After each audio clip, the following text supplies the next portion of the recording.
Hallelujah. ਸਭ ਦਾ ਸਵਾਗਤ ਕਰਦੇ ਹਾਂ ਜਿੰਨੇ ਵੀ ਜਨ ਤੁਸੀਂ ਆਏ ਹੋ। ਸਭ ਜਨ ਬੈਠ ਕੇ ਅੱਜ ਦੇ ਵਚਨ ਨੂੰ ਤੁਸੀਂ ਸੁਣੋਗੇ ਅਗਲੇ ਅੱਧਾ ਘੰਟਾ, ਔਰ ਸਭ ਜਨ ਵਚਨ ਨੂੰ ਖੋਲਾਂਗੇ।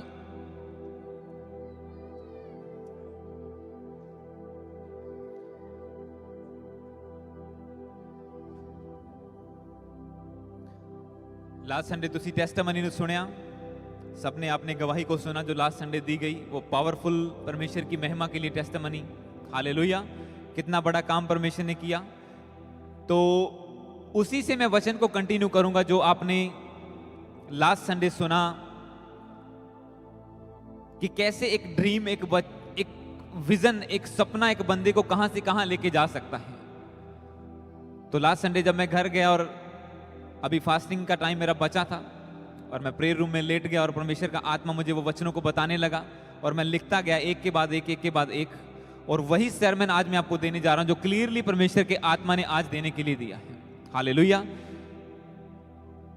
आज हम बात करेंगे ड्रीम्स एंड विजन्स के बारे में, क्योंकि जब इस बात पे शुरू हो गई बात तो उसको हम कंप्लीट भी करेंगे, ताकि अब उसके बारे में जान पाएं कि सपने और जो विजन, जो दर्शन होते हैं, वो आपको कितना इफेक्ट करते हैं आपकी लाइफ को। ये सिर्फ लिखी हुई बात नहीं कि बाइबल में लिखा हुआ है, ये आज भी लोगों को इफेक्ट करते हैं।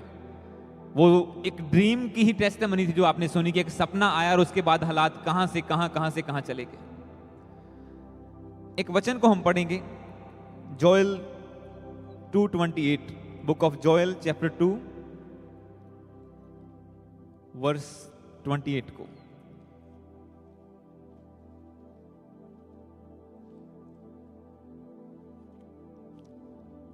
जोएल की किताब पुराने नियम के लास्ट में आपको मिलेगी।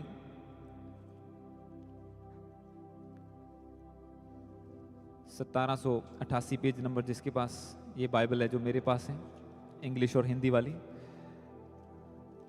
जोएल उसकी 2 अध्याय, उसकी 28 वर्ष, book of Joel chapter 2 verse 28 को हम पढ़ेंगे। अगर सब जन खोल चुके हैं तो मैं आज थोड़ा फास्ट जाऊंगा वचन में, क्योंकि वचन लंबा है पर टाइम है हमारे पास, आज खाना नहीं है। हालेलुया। सब जन fasting they which I believe आए होंगे, जेडे नहीं आए तो भी स्वागत है। इस वचन में पढ़ांगा। इस वचन दे विच लिखा, book of Joel chapter 2 verse 28, इसमें लिखा है कि उन बातों के बाद मैं सब प्राणियों पर अपना आत्मा उड़ेलूंगा, तुम्हारे बेटे बेटियां भविष्यवाणी करेंगे, तुम्हारे पुरनिये स्वप्न देखेंगे और तुम्हारे जवान दर्शन देखेंगे। इंग्लिश में लिखा, your old man shall dream dreams and your young shall see the visions. सपने आना, विजन्स आना, ये बाइबल के अकॉर्डिंग है, ये कुछ नई बात नहीं है, ये बाइबल में लिखा हुआ है। तो बाइबल ये कहती है कि ऐसा होगा तुम्हारी जिंदगी में, कि तुम सपनों को देखोगे, तुम विजन्स को देखोगे। तुम्हारी लाइफ में टाइम टू टाइम अलग अलग दर्शन आएंगे परमेश्वर की ओर से। तुम्हारी लाइफ में अलग अलग टाइम के ऊपर आपको ड्रीम आएंगे, आप सपने देखते हैं। हर एक बंदा सपने देखता है रात को। कोई दुनियावी चीजों को देखता है, उन्हें ड्रीम्स आते हैं अलग अलग चीजों के। किसी को डरावने आते हैं, किसी को अच्छे आते हैं, कोई सपने में कहीं चला जाता है। तो बाइबल ये कहती है कि तुम लोग दर्शन देखोगे, तुम लोग सपनों को भी देखोगे, तुम्हें सपने आएंगे, तुम्हें दर्शन आएंगे। पर सबसे बड़ी बात यह है कि वो सपने आपकी लाइफ को इफेक्ट भी करते हैं। आज हम टेस्टिमनी सुनते हैं बहुत सारी चर्चों में से कि मान लो एक लेडी प्रेग्नेंट है, उसे ड्रीम आया कि उसका मिसकैरेज हो गया और सुबह उठती है और वाकई में ऐसा हो जाता है। किसी को ड्रीम आता है उसके साथ कुछ शैतानी शक्तियां रात को छेड़छाड़ कर रही हैं और सुबह उसकी बॉडी पे नील पड़े होते हैं, मतलब उससे जैसे मारा होता है किसी ने। किसी को कुछ अलग अलग तरह की प्रॉब्लम से लोग गुजरते हैं। तो सपने या विजन शैतानी भी हो सकते हैं और परमेश्वर की ओर से भी हो सकते हैं। इसका इफेक्ट कम करो। अगर सपना शैतानी है तो वो आपकी लाइफ को डिस्ट्रॉय करने के लिए है, और अगर वो परमेश्वर की ओर से है तो वो आपको बनाने के लिए है। वो आपको परमेश्वर बताता है कि तेरी लाइफ में क्या इच्छा है मेरी। और आज इन चीजों पे हम मनन करेंगे। परमेश्वर के वचन से मैं क्लियर आपको करूंगा from the word of God के कैसे एक जिंदगी की, एक बंदे की लाइफ में सपना काम करता है। तो पहले हम पॉजिटिव को एक को देखेंगे। हम खोलेंगे एक किताब को, पहला राजा, फर्स्ट किंग्स चैप्टर 3 उसका 3 से लेके 15 तक। पहला राजा उसका 3 chapter first Kings chapter 3 verse 3 से लेके 15 तक हम पढ़ेंगे। ये लंबा होगा पर हमें पढ़ना होगा इस पूरे वचन को। पहला राजा 3 अध्याय उसकी 3 वर्ष से लेके 15 वर्ष तक मैं पढ़ूंगा। आज आपको बड़े ध्यान से इस वचन को समझना है क्योंकि आपकी लाइफ को इफेक्ट करता है। ऑनलाइन लोग भी इसी तरह से। इस वचन में लिखा, पहला राजा 3 उसकी 3 में, सुलेमान यहोवा से प्रेम रखता था और अपने पिता दाऊद की विधियों पर चलता तो रहा, परंतु वह ऊंचे स्थानों पर भी बलि चढ़ाया और धूप जलाया करता था। और राजा गिबोन को बलि चढ़ाने गया क्योंकि मुख्य ऊंचा स्थान वही था, पर तब वहां की वेदी पर सुलेमान ने 1000 होम बलि चढ़ाई। गिबोन में यहोवा ने रात को स्वप्न के द्वारा, यानी कि उस जगह के ऊपर परमेश्वर ने रात को स्वप्न के द्वारा सुलेमान को दर्शन देकर कहा, जो कुछ तू चाहे मैं तुझे दूं वह मांग। सुलेमान ने कहा, तू अपने दास अपने पिता दाऊद पर बड़ी करुणा करता रहा, तो अपने दास मेरे पिता दाऊद पर बड़ी करुणा करता रहा, क्योंकि वह अपने को तेरे सन्मुख जानकर तेरे साथ सच्चाई और धर्म और मन की सिधाई से चलता रहा, और तूने यहां तक उस पर करुणा की थी कि उसे उसकी गद्दी पर विराजने के लिए एक पुत्र दिया है, जैसा कि आज वर्तमान में है। और अब हे मेरे परमेश्वर यहोवा, तूने अपने दास को मेरे पिता दाऊद के स्थान पर राजा किया है, यानी कि सुलेमान को राजा बनाया है, परंतु मैं तो एक छोटा लड़का सा हूं, मैं बहुत यंग हूं वो कहता है, और भीतर बाहर आना जाना नहीं जानता, मतलब डीलिंग करना नहीं जानता। फिर तेरा दास तेरी चुनी हुई प्रजा के बहुत से लोगों के मध्य में है, जिनकी गिनती बहुतायत के मारे नहीं हो सकती।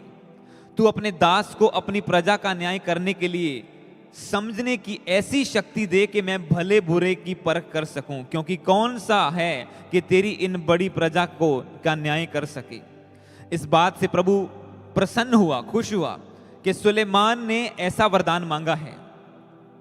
तब परमेश्वर ने उससे कहा, इसलिए कि तूने यह वरदान मांगा है, और ना तो लंबी आयु और ना धन और ना अपने शत्रुओं का नाश मांगा है, परंतु समझने का विवेक और वरदान मांगा है। इसलिए सुन, मैं तेरे वचन के अनुसार करता हूं, तुझे बुद्धि और विवेक से बड़ा मन देता हूं, यहां तक कि तेरे समान ना तो तुझसे पहले कोई हुआ और ना तेरे बाद में कभी कोई होगा।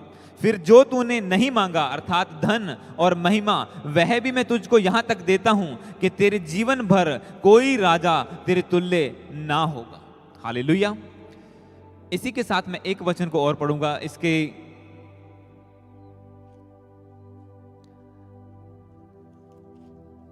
10 की 23 को।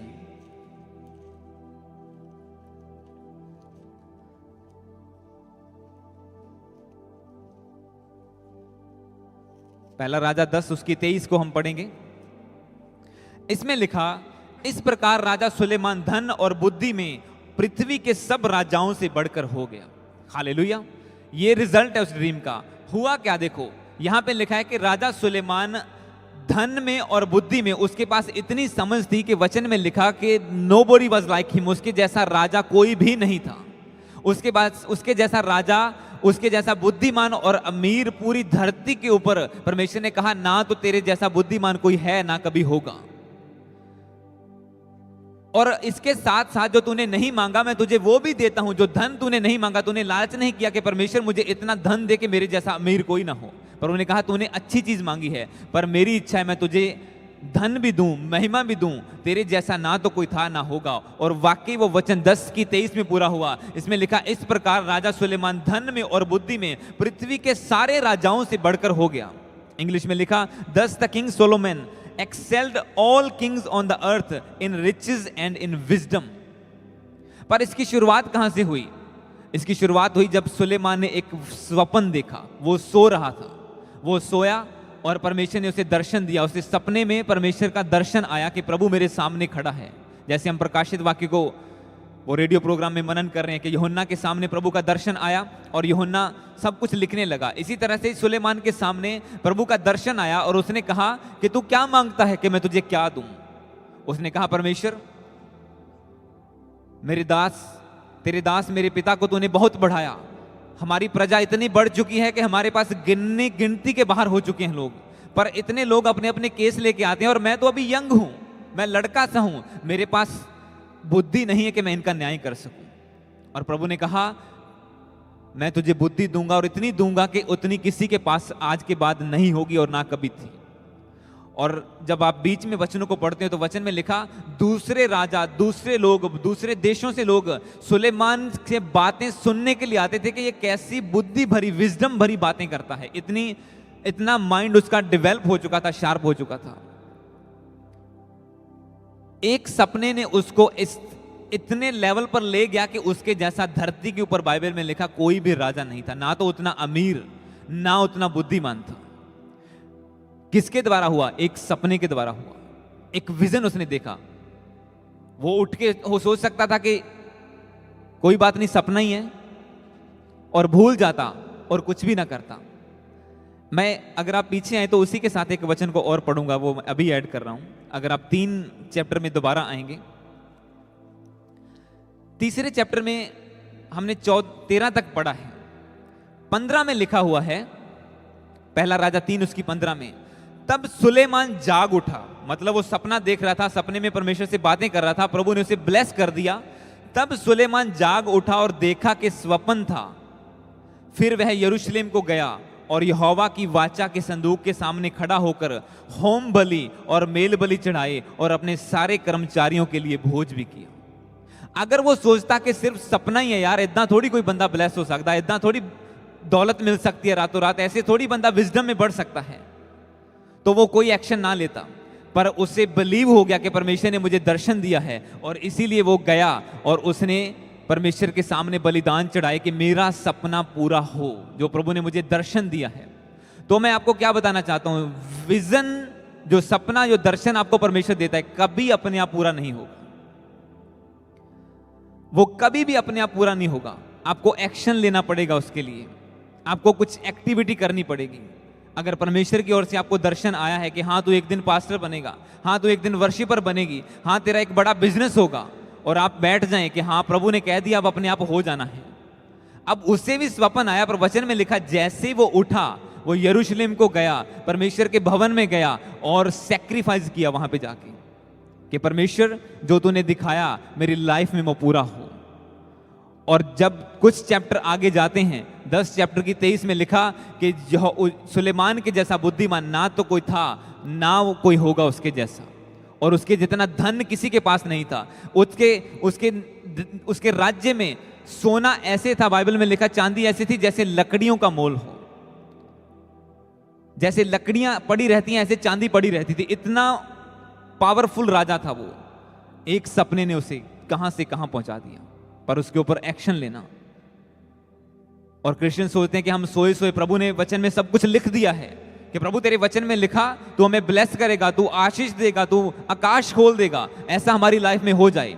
पर ऐसा होता नहीं है, क्योंकि उनके एक्शन उनके वचन परमेश्वर के वचनों से मैच नहीं करते।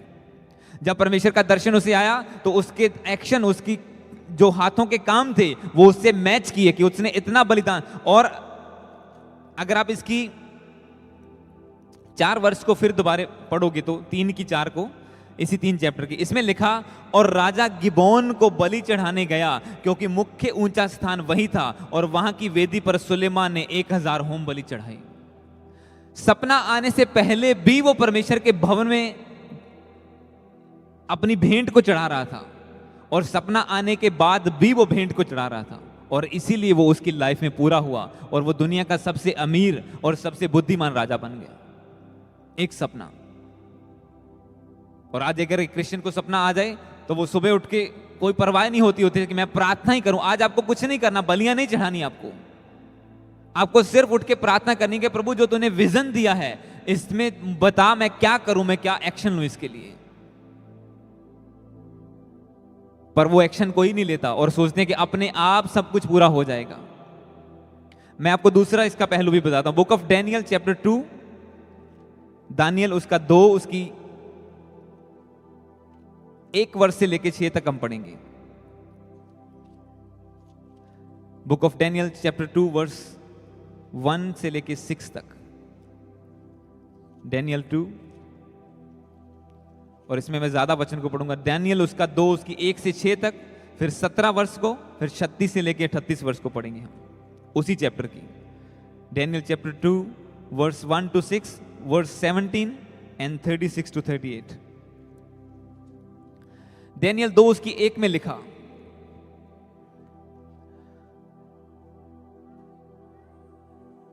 अपने राज्य के दूसरे वर्ष में नबूकदनेस्सर ने ऐसा स्वप्न देखा जिससे उसका मन बहुत परेशान या व्याकुल हो गया और उसको नींद ना आई।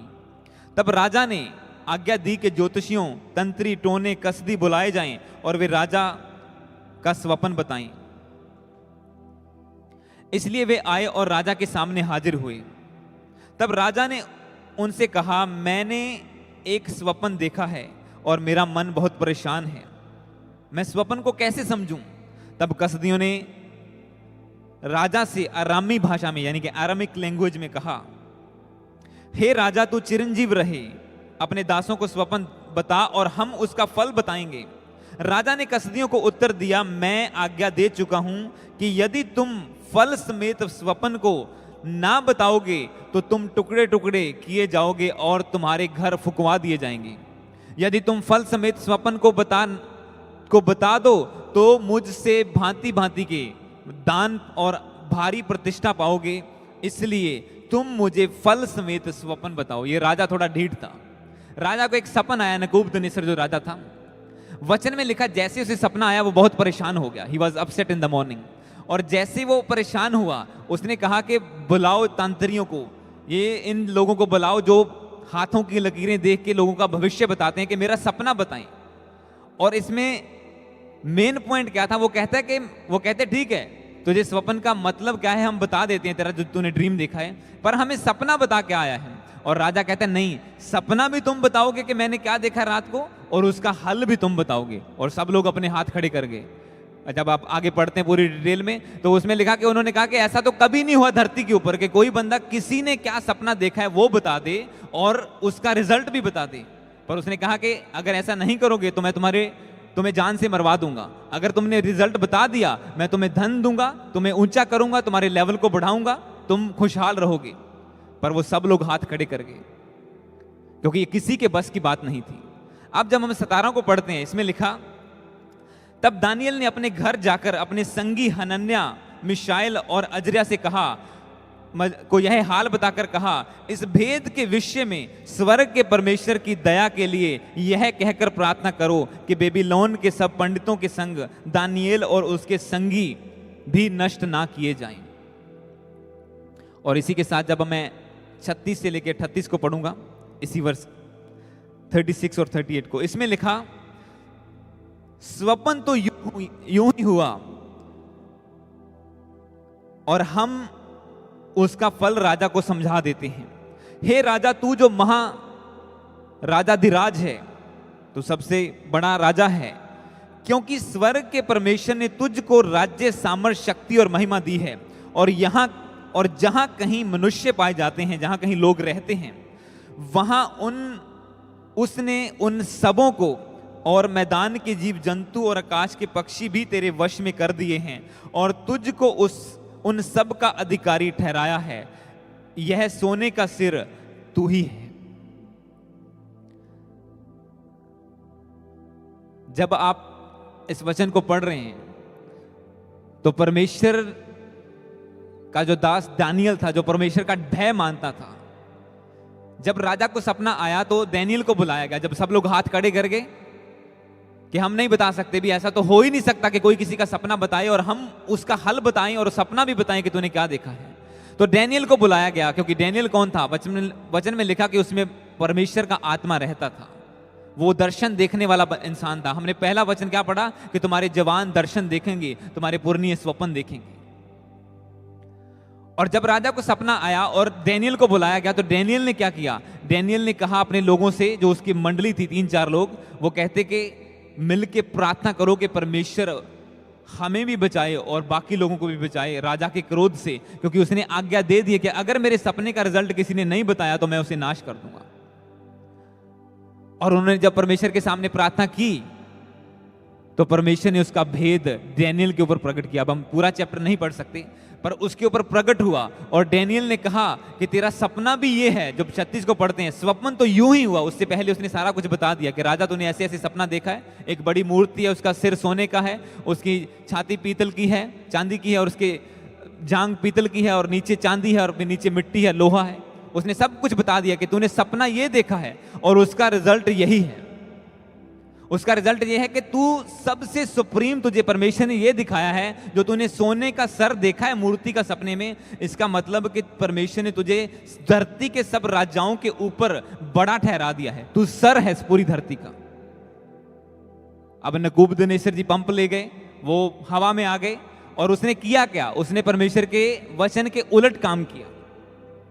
चाहिए था कि वो परमेश्वर को मानता कि हाँ, जिस परमेश्वर ने दानियल के ऊपर भेद प्रकट किया है, मैं भी इसकी उपासना करूं, उसकी सेवा करूं, ताकि ये मेरे राज्य को बना के रखे। पर उसने जैसी मूर्ति देखी थी वैसी एक बड़ी मूर्ति बनवा दी, और सब देशों को, लोगों को कहा कि इसे दंडवत करो, इस धरती के, इस मूर्ति के सामने हर एक जन झुके, और इसके सामने दंडवत करो, और कोई भी किसी दूसरे परमेश्वर को ना माने।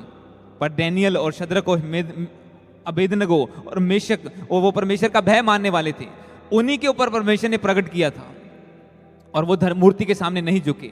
पर हुआ क्या, मैं आगे जो आपको बताता हूं। जब उसने मूर्ति बनाई, उसने परमेश्वर के सामने दुष्टता की, तो परमेश्वर उससे नाराज हुआ।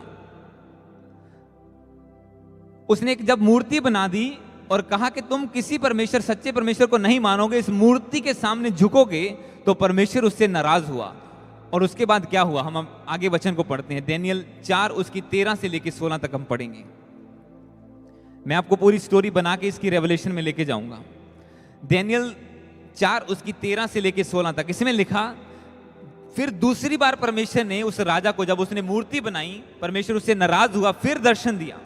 उसके फिर सपना आया उसे, मैंने पलंग पर दर्शन पाते समय क्या देखा कि एक पवित्र पहरुआ स्वर्ग से उतरा। अब परमेश्वर उसे दर्शन दे रहा है। फिर उसने ऊंचे शब्द से पुकार कर कहा, वृक्ष को काट डालो, उसकी डालियों को छांट दो, इसके पत्ते झाड़ दो और उसके फल बिखरा दो, पशु उसके नीचे से हट जाएं और चिड़ियां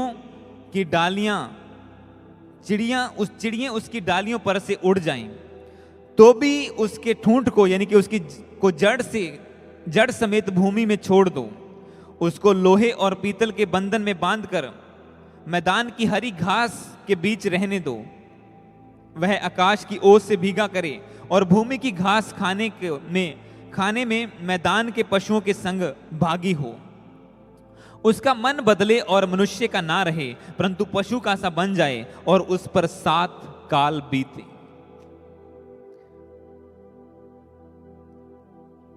अब जब सब कुछ हो गया तो उसे सेकंड विजन आता है, एक दूसरा सपना आता है। और ये सपना पहले से डिफरेंस था। पहले में परमेश्वर ने दिखाया था कि मैंने तुझे सर बनाया है, सोने का सर। उसने, दानियेल ने बताया कि इसका मतलब परमेश्वर ने तुझे धरती के सब राजाओं से ऊंचा किया है।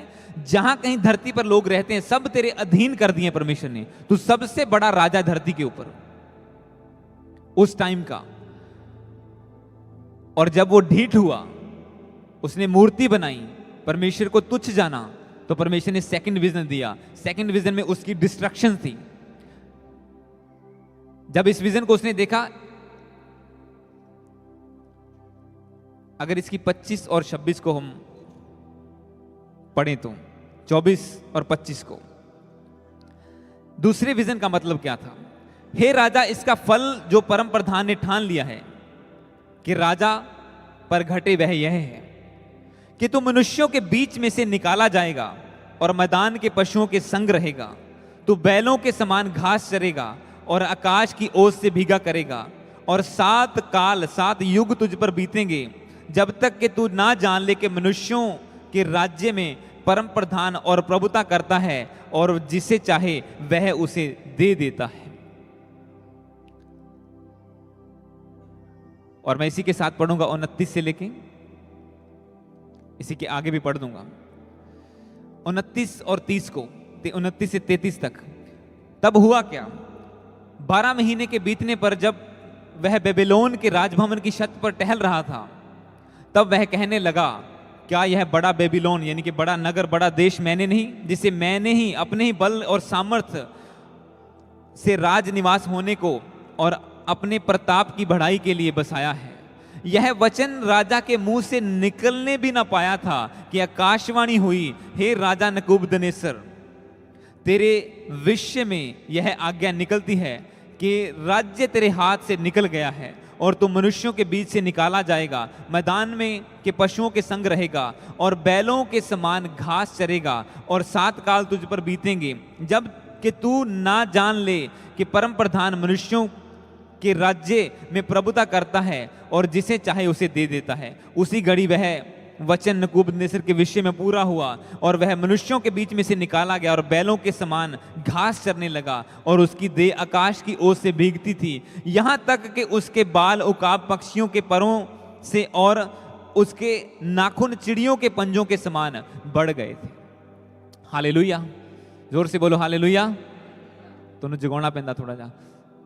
आपने देखा कि जब सुलेमान छोटा था और उसे एक स्वप्न आया, परमेश्वर ने दर्शन दिया कि तुझे मैं धरती का सबसे बड़ा राजा बनाऊंगा, तेरे जैसा अमीर कोई नहीं होगा, तेरे जैसा बुद्धिमान कोई नहीं होगा। और 10:23 में लिखा कि सुलेमान धरती के राजाओं में सबसे बड़ा था, सबसे अमीर था, सबसे बुद्धिमान था। वो उसके जीवन में पूरा हो गया क्योंकि उसने परमेश्वर के वचन के अकॉर्डिंग काम किया, उस दर्शन के लिए काम किया। उसने बलियां चढ़ाई, उसने परमेश्वर के सामने सैक्रिफाइस किए, उसने भेंट चढ़ाई, उसने सब कुछ किया कि परमेश्वर का वचन मेरी लाइफ में पूरा हो जो उसने विजन दिया है। जब इस राजा जो धरती का सबसे उस टाइम का राजा था, ये ऑलरेडी अपनी पोजीशन पे था और परमेश्वर ने इसे दर्शन दिया कि मैंने ही तुझे इस सब राजाओं के ऊपर बढ़ाया है और मैं ही तेरा परमेश्वर हूं। पर वो ढीठ था, वो मूर्ति पूजा करने लगा परमेश्वर से कि और नहीं मुड़ा दर्शन को देखने के बावजूद भी। और उसके बाद परमेश्वर उससे नाराज हुआ। परमेश्वर ने उसे फिर दर्शन दिया कि अगर तू पश्चाताप ना करेगा तो काट डाला जाएगा। उसके एक पेड़ के समान दर्शन आया कि एक पेड़ है, उसे काट दिया गया, वो सूख गया, उसके पत्ते झड़ गए, उसके ऊपर से चिड़ियां उड़ गई, मतलब राजा के अधीन से लोग चले गए। उसने कहा धरती पे जितने लोग हैं सारे तेरे अधीन हैं। पर टाइम आया कि जब उसे विजन आया सेकंड, उसने उसके विषय में कुछ नहीं किया कि परमेश्वर मैं तौबा करता हूं, मुझसे गलती हुई है, मैंने तुझे छोड़कर एक मूर्ति को परमेश्वर मान लिया, मैंने तुझे छोड़कर लोगों को मूर्ति पूजा करने के लिए मजबूर कर दिया। उसने पश्चाताप नहीं किया और रिजल्ट क्या आया? वचन में लिखा कि वो जंगल की ओर चला गया, वो अपने सिंहासन से उतार दिया गया, जंगल में गया। 7 काल तक वो सिर्फ उसके जो पानी बरसता था वो आकाश की ओस थी, सिर्फ ओस की बूंदें उसके ऊपर आती थी।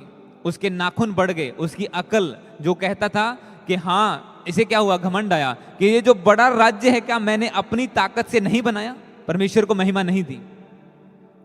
और परमेश्वर ने कहा ये मेरा है सब कुछ, जिसे मैं चाहता हूं उसे देता हूं, और अब ये तेरे हाथ से छीन लिया जाता है। एक दर्शन सुलेमान को नीचे से इतने हाई लेवल तक ले गया और एक स्वप्न, एक दर्शन एक बड़े राजा को जंगल में पागल के समान भटकने के लिए ले गया। जब आपको विजन आए तो आप करते क्या हैं उसके विषय में वो।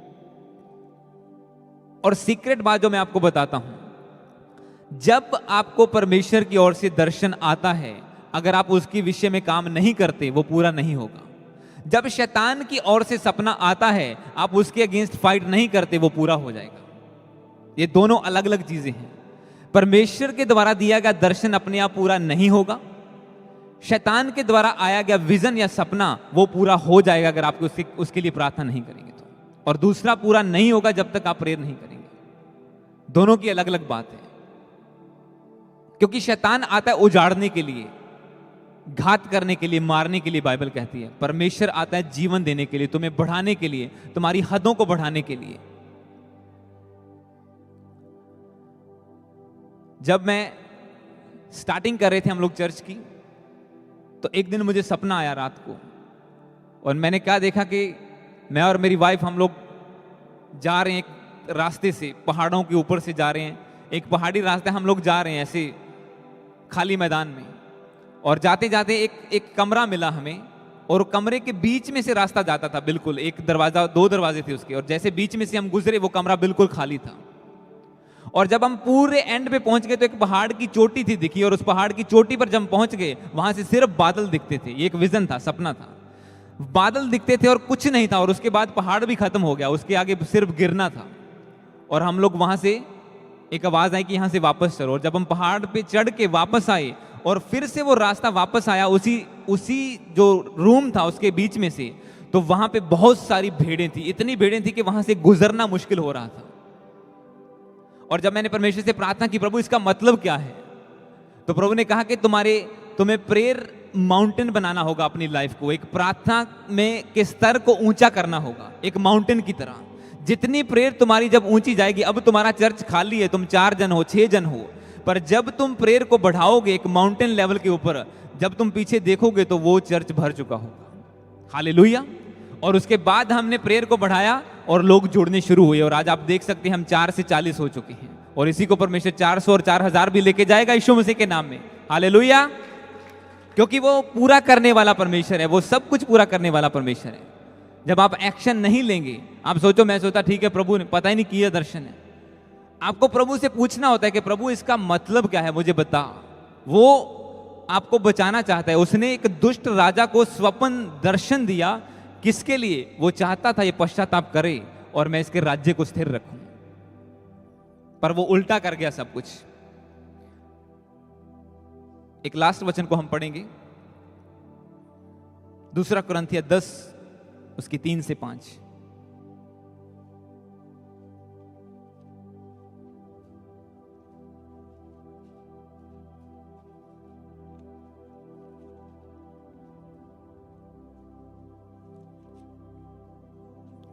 Second Corinthians chapter 10 verse 3 to 5।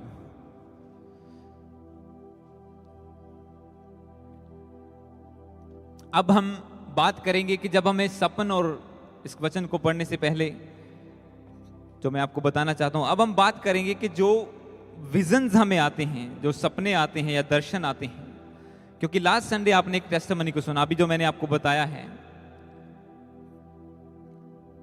कि जैसे हमें एक सपना आया, उसके विषय में काम किया गया, तो परमेश्वर ने उसे पूरा किया है। वही सपना देखो, उसी परमेश्वर की ओर से सपना एक राजा को गिरा के नीचे लेके जाता है, और एक राजा का सपना उसको छोटे लेवल से ऊपर लेवल पर लेके जाता है।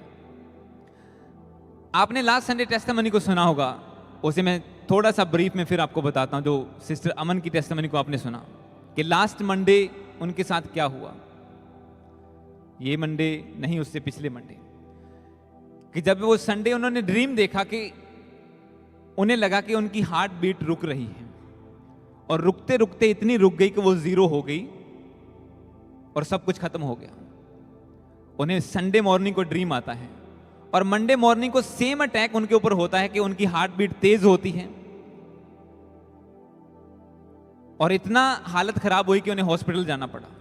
जब हॉस्पिटल गए तो उन्होंने चेक किया, बिठा के रखा, कहते नहीं कुछ नहीं है, ऐसे ही है, blood report normal, ECG normal, सब कुछ नॉर्मल था। और जब हम गए इनके पास तो प्रार्थना की, और फिर ये घर वापस आ गए। मंडे को घर वापस आए, ट्यूसडे को फिर काम पे गए, और फिर वही अटैक हुआ। इनकी हार्ट बीट तेज हुई, इन्हें ब्लर, इनका दिमाग सुन्न पड़ने लगा, और परमेश्वर का फेवर था उस प्रार्थना की वजह से और इनकी फेथफुलनेस की वजह से कि सुखपाल भाई अभी काम पे नहीं गए थे, और इन्होंने उनको उसी टाइम वहां से उठाया और हॉस्पिटल लेके चले गए।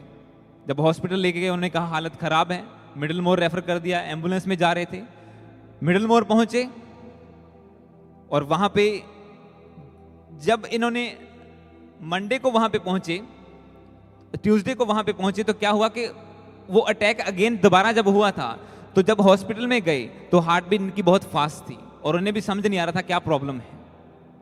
और वो स्कैनिंग शुरू हुई, सब कुछ उन्होंने मॉनिटरिंग करना शुरू कर दिया।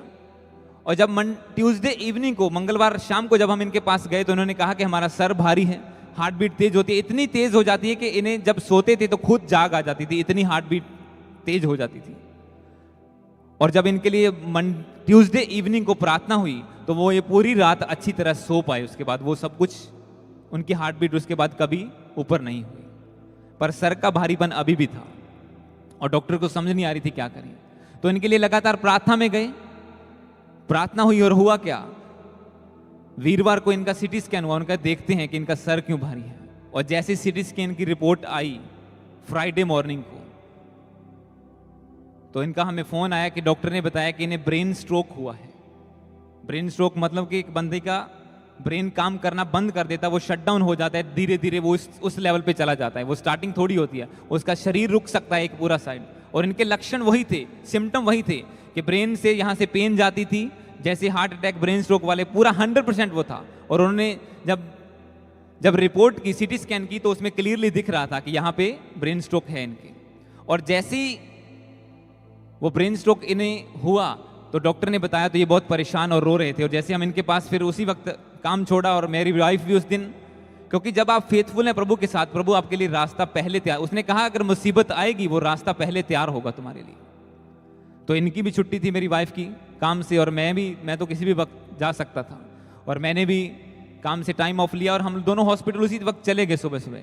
और जब गए तो उन्होंने कहा कि अब MRI करके देखना पड़ेगा कि कितना ज़्यादा इफेक्ट है, कहाँ पर है। और MRI रिपोर्ट होगी मंडे को। फ्राइडे से मंडे तक बंदा लटकता रहता हाथ बिचाले कि मेरा क्या बनेगा, मेरा क्या होगा, मेरे, और इनके मुंह के शब्द थे मेरे बच्चों का क्या होगा। मतलब इतना ज़्यादा अटैक हैवी था वो, 100% जानलेवा अटैक था। और जैसे हम वहां पे गए और इनके लिए पहले घर से फोन पे प्रार्थना की और वहां गए, तो उन्होंने कहा कि नहीं, रिपोर्ट आज होगी, हमें एक सेक्शन, एक जगह मिल गई है, हम MRI आज कर सकते हैं, आज ही के आज। और हम इनके साथ थे दोपहर तक, MRI रिपोर्ट होने तक इनके साथ थे मैं, और बाद में मेरी वाइफ रुके। और 12 के बजे के करीब, 12:30 इनकी जब MRI हुई, उससे पहले इनका सर भारी था, पर उससे पहले क्या हो कि हम लोग वहां गए, घुटने टेक के प्रार्थना की, और परमेश्वर की प्रेजेंस इतनी हैवी मैंने आज तक महसूस नहीं की जितनी उस टाइम वहां पे थी। मैं, मेरी वाइफ और सुपार और इनकी वाइफ थे, अमन सिस्टर थी, और जितनी वहां पे प्रेजेंस थी परमेश्वर की, प्रभु का आत्मा इन्हें टच कर रहा था। जैसे ही MRI रिपोर्ट हुई और उसका रिजल्ट आया शाम को, फ्राइडे इवनिंग को, वो कहते कि सब कुछ नॉर्मल है, कोई ब्रेन स्ट्रोक हो ही नहीं है। हालेलुया। ये परमेश्वर आपके सब मुसीबतों को हल कर सकता है, क्योंकि जैसे ही आप एक्शन नहीं लेंगे, आप सोचो ना प्रार्थना होती, ना फास्टिंग होती, ना इनका विश्वास होता परमेश्वर पर, तो क्या होता आज।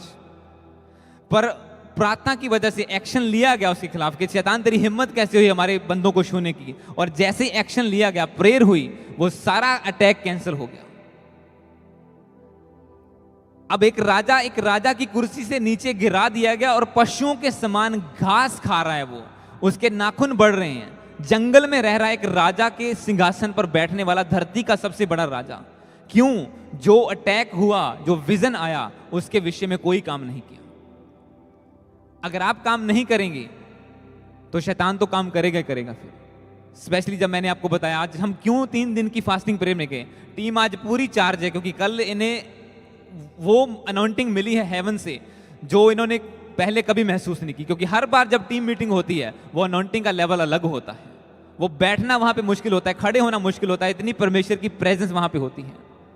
क्योंकि कल जब हमारी टीम मीटिंग थी और फास्टिंग प्रेयर थी फ्राइडे सैटरडे संडे, तो परमेश्वर का मस्सा पूरा होता है, और वही आज आप महसूस करेंगे। इसीलिए आज प्रभु भोज कर, रात जब मैं प्रार्थना कर रहा था तो परमेश्वर की आत्मा ने कहा कि कल तुमने प्रभु भोज फिर लेना दोबारा, और उसके बाद अनॉइंटिंग ऑयल, क्योंकि ये बिब्लिकल है।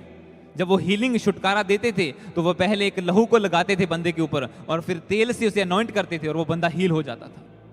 और यही आज परमेश्वर आपके साथ करेगा। पर हमें करना क्या होगा? जब विजन्स और दर्शन आते हैं, तो एक वचन को हम पढ़ेंगे इसी 2 Corinthians chapter 10 verse 3 to 5। इसमें लिखा, क्योंकि यद्यपि हम शरीर में चलते फिरते हैं तो भी शरीर के अनुसार नहीं लड़ते, क्योंकि हमारी लड़ाई के हथियार शारीरिक नहीं पर गढ़ों को ढा देने के लिए परमेश्वर के द्वारा सामर्थी हैं।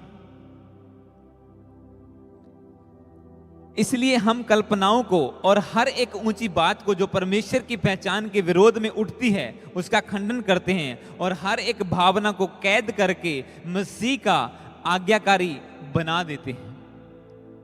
अब ये वचन कहता है कि हमें करना क्या होगा। मैंने आपको लास्ट संडे कुछ बताया था कि परमेश्वर ने आपको हथियार दिए हैं। आपके हथियार कौन से हैं? अब ये वचन कहता है कि हम शरीर में चलते हैं, पर हम शरीर के अनुसार लड़ते नहीं कि किसी ने गालियां दे दी तो हम उसके बदले गाली दें, किसी ने बुरा कर दिया तो हम उसके बदले बुरा करें। हमारी फाइट स्पिरिचुअल है, परमेश्वर का वचन कहता है, और हमारी लड़ाई के हथियार शारीरिक नहीं बल्कि गढ़ों को ढा देने के लिए इंग्लिश में लिखा 4 में, for the weapons of our warfare are not of the flesh but have divine power to destroy the strongholds. जितने शैतानी गढ़ हैं, परमेश्वर का वचन कहता है कि उसे गिराने के लिए, उसे उखाड़ने के लिए, डिस्ट्रॉय करने के लिए हमारे हथियार परमेश्वर के द्वारा सामर्थ्य हैं।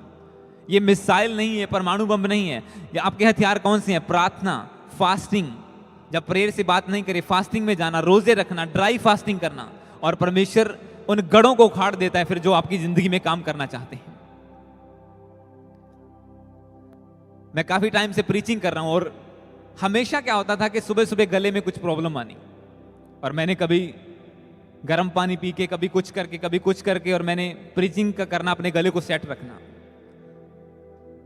और 7-8 हफ्ते पहले पवित्र आत्मा ने मुझे एक बात बोली। उसने कहा कि तू फास्टिंग में तो जाता है हर संडे, अब तू ड्राई फास्टिंग में जा। और मैंने पानी की बोतल रखनी, बीच में पानी पीना, और सैम कई बार मुझे मलट्ठी लाचियां खिलाता था कि हाँ गला सेट रहे। पर हुआ क्या, जैसे परमेश्वर की आत्मा ने कहा, मैंने उस वर्ड को फॉलो किया।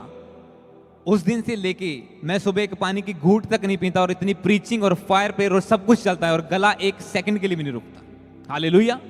क्योंकि जब परमेश्वर आपको देता है रेवलेशन, आप उसे फॉलो करते हैं, आप लड़ते हैं डिवाइन पावर के साथ, तो परमेश्वर उस प्रॉब्लम को सॉल्व कर देता है। वो सॉल्व कर देता, उस मसले को हल कर देता, वो वहीं पे टिका नहीं रहता। आपको एक्शन लेना होता है। इसमें क्या लिखा कि हमारी लड़ाई के हथियार शारीरिक नहीं, शैतान के गढ़ों को ढाने के लिए सामर्थ्य हैं। आपको एक्शन लेना होता है। आपने पिछले संडे वचन को सुना और पहले कुछ वचन को सुना यूसुफ की स्टोरी में, जब फैराओ को ड्रीम आया कि हाँ अगले 7 साल अकाल पड़ेगा, 7 साल फसल होगी, उसके 7 साल फिर अकाल पड़ेगा, तो वो सोए नहीं रहे। यूसुफ ने कहा कि हमें अरेंजमेंट करना होगा। वो डिवाइन पावर वाला बंदा था, उसके अंदर परमेश्वर का आत्मा रहता था, उसके ऊपर डिवाइन विजडम, डिवाइन पावर थी, उसके ऊपर ईश्वरीय बुद्धि थी उसके पास, जैसे सुलेमान के पास थी। और उसने कहा हमें 7 साल में इतना अनाज इकट्ठा करना होगा कि अगले 7 साल हम आसानी से गुजार सकें। और उन्होंने स्ट्रेटजी बनाई कि 5%, 5वां हिस्सा पूरी फसल का हम स्टोर करेंगे। बड़े बड़े स्टोर हाउस बनाए, और कहा, लिखा कि उनके पास इतना अनाज था, उन्होंने गिनना बंद कर दिया, तोलना बंद कर दिया, उनके पास इतना हो गया। और जब 7 साल अकाल पड़ा, वो आराम से खा रहे थे बैठे। पर उससे पहले उन्होंने काम किया, उससे पहले उन्होंने उस विजन के अकॉर्डिंग जो परमेश्वर ने दिखाया था उसके ऊपर एक्शन लिया, उसके लिए काम किया और सब कुछ तैयार किया। और जैसे ही उन्होंने तैयार किया सारा कुछ, और बाकी देशों के लोग भी उनके पास अनाज लेने के लिए आ रहे थे। क्यों? उन्होंने विजडम, परमेश्वर के दर्शन के अकॉर्डिंग काम किया था। बाइबल में आप स्टोरी को जानते हैं, 3 राजा परमेश्वर के दास से वचन लेके जा रहे हैं कि हम लड़ाई में जा रहे हैं, बता हम जीतेंगे कि नहीं जीतेंगे। कहता हाँ तुम जीतोगे, परमेश्वर तुम्हारे संग है, जाओ और लड़ो। और तीनों जा रहे हैं अपनी अपनी सेना लेके, और आगे से विरोधी राजा आ रहा है। और जैसे विरोधी राजा आया, फाइट हुई, ये लोग जीतने लगे और वो हारने लगा। और जब बहुत ज्यादा ये जीत की और बढ़ते जा रहे थे, तो विरोधी राजा ने क्या किया, वो शैतान की पूजा करने वाला था, मूर्ति पूजक था। उसने अपने बड़े बेटे को लेके उसे सैक्रिफाइस कर दिया, उसे कुर्बान कर दिया शैतान के सामने। और वचन में लिखा जो परमेश्वर के लोग थे, इजरायली के राजा थे, 3 जन, वो एक सिंगल राजा से हार गए उसके बाद। क्योंकि पावर वर्सेस पावर काम करती है। अगर आपकी पावर ज्यादा नहीं होगी दुष्ट आत्माओं से, वो आपके ऊपर लपक जाएंगी और आपका नुकसान हो जाए। मैं ऐसे लोगों को जानता हूं जो शराबियों के लिए प्रार्थना करने गए कि हाँ शराब बंदा पींदा है, उसके लिए प्रार्थना कर दें, और खुद पीने लगे बाद में, क्योंकि वो उल्टा असर हो गया। पावर उसकी ज्यादा थी शैतान की, परमेश्वर से ज्यादा नहीं है। आपके अंदर क्या है, कितनी अनॉइंटिंग है, उस पर डिपेंड करता है। इजरायली लोग लड़ रहे हैं एक और जगह पर, अरामियों के साथ, अमालेकियों के साथ उनकी फाइट चल रही है, और मूसा बैठा प्रार्थना कर रहा है पहाड़ के ऊपर। जैसे मूसा ने हाथ उठाए, प्रेयर कर रहे हैं, इजरायली जीत रहे हैं। हाथ नीचे किए, इजरायली हारने लगे। पावर, परमेश्वर की सामर्थ जब वो साथ होती है, आपकी गिनती मायने नहीं करती। वो गिदौन के साथ था, वो 300 बंदे लेके लाखों को मार के आ गया। वो मूसा के हाथ उठाने से इजरायलियों के साथ था और वो जीत रहे थे। जैसे ही हाथ नीचे हुए, प्रार्थना बंद हुई, इजरायली हारने लगे। और आज ऐसा ही होता है। ये बाइबल की स्टोरियां नहीं है, ये आपके लिए आज भी काम करती हैं। उसका वचन ताजा है, वचन में लिखा उसका वचन कभी भी ना टलेगा, वो सदा तक सेम रहेगा, वो सेम काम करेगा। चाहे वो 10,000 साल पहले था, चाहे 2,000 साल पहले था, चाहे आज आपकी लाइफ में आता है, वो काम करेगा ही करेगा। आप बोलेंगे वो होगा। आप परमेश्वर के दर्शन के अकॉर्डिंग वचन लेके, आपके वचन में लिखा हमारे हथियार शारीरिक नहीं, असी डांगा सोटियां नाल नहीं लड़ना, असी बंदूका नाल नहीं लड़ना। साडे हथियार बाइबल च लिखा आत्मिक आ, परमेश्वर दी पावर वाले आ, और वो शैतान दे गढ़ां नूं उखाड़ सकदे, इन्ने पावरफुल आ। जिस गढ़ को कोई मेडिसिन नहीं उखाड़ सकती थी। इनकी सिस्टर के हुआ क्या, इनकी स्कैन रिपोर्ट में पता नहीं चल रहा था प्रॉब्लम क्या है, और जैसे प्रार्थना हुई वो चीज जाहिर हुई कि प्रॉब्लम है क्या, और उसके बाद वो चीज उखड़ी भी इसकी लाइफ से, उसी प्रेयर से। हालेलुया। वो छुपा रहता है, जब आप प्रेयर करेंगे वो जाहिर होता है, आप अटैक करेंगे वो भाग जाएगा। पर क्या आप परमेश्वर में सामर्थ्य हैं कि नहीं, सबसे बड़ी बात ये है। जैसे पहले वचन था लास्ट संडे का जो फेसबुक पे डाला था टीम ने, कि परमेश्वर में बलवंत बनो, उसकी सामर्थ्य में, उसकी शक्ति के प्रभाव में बलवंत बनते जाओ। और आज जब आप प्रेयर करेंगे, इस ऑयल को रिसीव करेंगे, आप बिलीव करो आपके ऊपर अनॉइंटिंग आएगी, क्योंकि हमने कल हेवन से सीधा परमेश्वर का अनॉइंटिंग, उसकी पावर को रिसीव किया, पूरी टीम ने घुटनों पे आके, और इतनी सामर्थ्य कि अनएक्सप्लेनेबल, इतनी परमेश्वर की सामर्थ्य। और आज वही अनॉइंटिंग, क्योंकि मेरे स्पिरिचुअल फादर ने भी इसके ऊपर प्रेयर की है, मैंने उनसे भी प्रार्थना करवाई और मैंने भी प्रार्थना की, और परमेश्वर ने इसे टच किया है। और परमेश्वर आपकी लाइफ में सेम अनॉइंटिंग को भेजेगा आज, और सेम मसा आपकी जिंदगी में कार्य करेगा। आपके गढ़ आज उखड़ेंगे प्रभु यीशु मसीह के नाम में। वो बीमारियों के हो, वो क्लेश के हो, वो कोई भी हो, परमेश्वर उसे आज उखाड़ेगा अपने अनॉइंटिंग के द्वारा। उसने कहा कि अभिषेक के कारण हर जुआ डिस्ट्रॉय कर दिया जाएगा। तो जब आपको दर्शन आए तो डरो नहीं कि हाँ शैतान पता नहीं की करने लगा मेरी लाइफ के विच। आपको बिलीव करना होगा जो मेरे अंदर है वो सामर्थ्य है, मैं उसे डिस्ट्रॉय करूंगा, इस गढ़ को जो बनाने की कोशिश कर रहा है मेरे सपने के द्वारा। मैंने आपको लास्ट संडे बताया था, जब उसकी पेश नहीं चलती, जब आप पूरे पवित्रताई में होते हैं, चर्च आते हैं, बोते हैं, सब कुछ, कोई गंदा नहीं देखते, तो वो सपने को इस्तेमाल करता है कि ये बंदा किसी तरह काबू नहीं होता, मैं इस सपने च काम करांगा। और जब आप फायर फील्ड होकर सोते हैं रात को गैर भाषा में प्रार्थना करके, वो सपने से भी भाग जाता है। मेरे साथ ऐसा हुआ है, मैंने आपको लास्ट संडे एग्जाम्पल दी थी। ये कैमरा जो आप लगे देख रहे हैं, 1, 2, 3 और चौथा पीछे, ये मैंने 2 फरवरी 2022 को ये मैंने देख लिए थे। आपको आज दिख रहे हैं, मैंने 2 फरवरी 2022 को, और इससे और भी बहुत सारी चीजें जो मैंने देखी हैं। और मेरे प्रेयर रूम में वो नक्शा बना के लगाया हुआ है, कहाँ कहाँ कैमरा, और ये एग्जैक्टली उसी जगह पे लगे हैं जो मैंने उस टाइम बनाया था। पर उस टाइम हमारे पास एक कैमरा था, और वो भी पुराना सा था, और फाइनेंस नहीं था, पर उसके लिए काम किया गया। परमेश्वर की प्रेजेंस में बढ़े, दर्शन में बढ़े, प्रार्थनाएं की, लोग आए, बोया आपने, और आज 3 लगे हुए हैं। वो विजन पूरा हुआ आज। हालेलुया। क्योंकि परमेश्वर आपको नीचे नहीं, वो आपको जब दर्शन देता है वो आपको बढ़ाना चाहता है, पर उसके लिए आपको परमेश्वर के वचन को, उसकी स्ट्रेटजी को फॉलो करना होगा। और जैसे आप फॉलो करेंगे आपका लेवल सेम नहीं होगा यीशु के नाम में। हालेलुया। तो आज रेडी हैं आप प्रार्थना करने के लिए, अनॉइंटिंग लेने के लिए, और आज गढ़ों को उखड़ता हुआ देखने के लिए यीशु के नाम में। आज आपको स्ट्रॉन्ग प्रेयर में जाना है। आज खाना नहीं है, आज खाने वाला टाइम प्रेयर में लगेगा 1 घंटा और। तो जिसने बीच में से भागना भाग जाना, जिसने खड़े रहना खड़े रहना, क्योंकि प्रेयर चलेगी पूरा लंबा टाइम। कल भी हमारी 3 घंटे रेगुलर हमारा पूरा वचन और प्रार्थना चला। 1.5 घंटे तो रेगुलर प्रेयर थी, बिना कंटिन्यूस, बिना रुके। हालेलुया। तो आओ अपने स्थानों पे खड़े हो। आप ब्लेस्ड हैं प्रभु यीशु के नाम में। ऑनलाइन